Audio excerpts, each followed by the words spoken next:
Enquête sur l'Édione. Chapitre 3 sur 5. Production de la molécule. L'Édione est devenu en 50 ans un des basiques de la parfumerie moderne.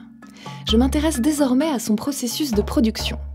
Mon enquête me conduit donc non loin du cœur de la ville de Genève, sur le site de La Plaine, où sont élaborés chaque jour plusieurs tonnes de composants chimiques dans l'industrie du parfum. J'y rencontre Jean-Paul Lerèche. Ce chimiste a intégré la société Firmenich, l'inventrice de l'Édione, en 1968. Il y fera la totalité de sa carrière. Monsieur Lerèche, c'est donc un peu la mémoire des débuts de la fabrication de l'Édione. Et avec lui, je fais, le temps d'une après-midi, plus qu'un voyage en Suisse, un véritable saut dans le temps. On m'a confié le mandat de développer une synthèse pour l'Édione très peu de temps après mon arrivée dans l'entreprise. C'était un défi chimique qui a été, je pense, si je me souviens bien, qui a été initié par M. Rudniska, qui avait senti la première Édione qui avait été fabriquée. Il l'avait trouvé fantastique et c'est lui qui a poussé pour qu'on produise de l'Édione aussi rapidement que possible. Seulement voilà, la synthèse de l'Édione s'avère plus difficile qu'annoncé. Parmi les 7 étapes nécessaires à son élaboration, une a pendant quelque temps posé de sérieux problèmes de thermodynamique.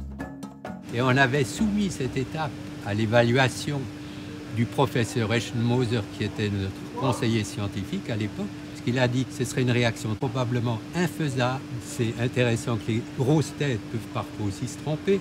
On a débuté le travail là-dessus, et après 3 mois de travail intense au laboratoire, on a trouvé un catalyseur qui permettait de faire 2 étapes d'un coup.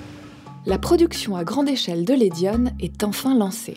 On a commencé à fabriquer à la jonction dans 3 petits réacteurs. J'ai travaillé avec Tony Martenet, qui était un employé de fabrication. Et on a formé une super équipe, les deux.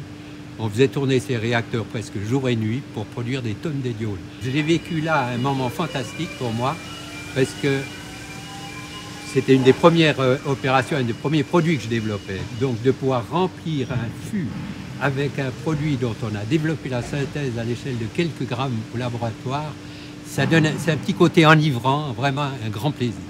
Dans les années 80, la production s'installe sur ce site de La Plaine et s'intensifie jusqu'à atteindre aujourd'hui des volumes de 1000 tonnes par an. Au fil du temps, les synthèses se sont affinées afin de garantir en permanence un produit chimiquement pur et toujours plébiscité par les acheteurs. La qualité, elle est faite par les parfumeurs. Les chimistes doivent s'adapter, doivent chercher, doivent trouver un produit que les parfumeurs trouvent bien.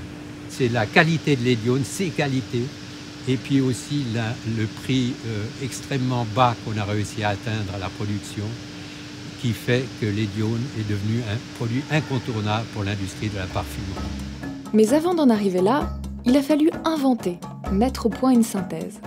Cette synthèse, c'est un chercheur de Firmenich qui l'a découverte dans son labo en Suisse au début des années 60.